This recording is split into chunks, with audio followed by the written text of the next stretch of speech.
I want to talk about the Bridge of Lions right now. St. Augustine closed because of high tide flooding. All right, so St. Johns County has closed down Bridge of Lions. You see, we've had periods of rain, certainly had some heavy rain around St. Johns County. Treacherous drive up 95, but no drive over Bridge of Lions right now. And you know that detour around, if you were close proximity to the bridge on the Anastasia Island side or the downtown side, you had to cross. It's not convenient and it takes time. So give yourself extra time and just be alert and know that, and you can tell, this is a picture of the Bridge of Lions.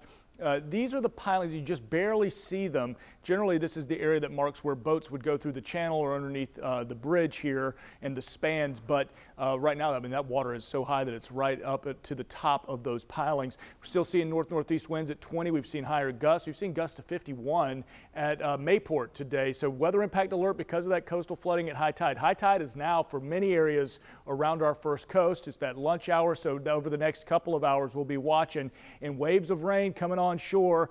Winds at 25 to 30, gusts to almost 40 at Mayport, so breezy. And I mentioned the tides. Again, St. Augustine at Bridge of Lions is at 1134, but it's going to stay high for longer because of those strong winds. We got Robert Speta now. He is in the Protector in St. Augustine. As you can see, high above the Bridge of Lions right now. The officials that have it closed down. You're giving us kind of ground truth and ground proof right now. Robert, what are you seeing on the roads?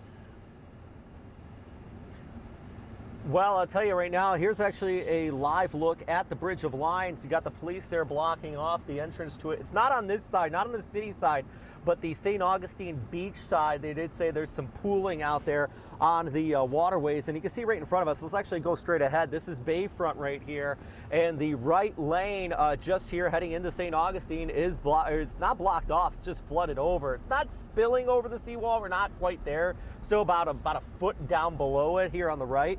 But definitely those water levels are up. And I mean, if you got a low riding car, you're trying to roll on through here, it's not going to be an easy go at here. So yeah, like you said, high tide here along the coast is right around 11:30.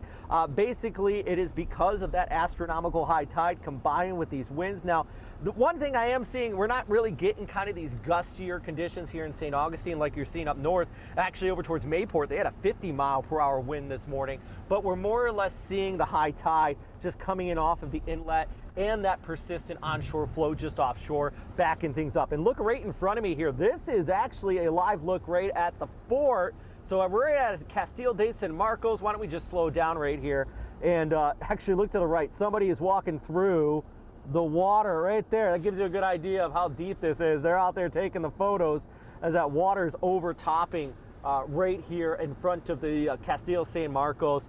You got a couple cars in the parking lot. I hope that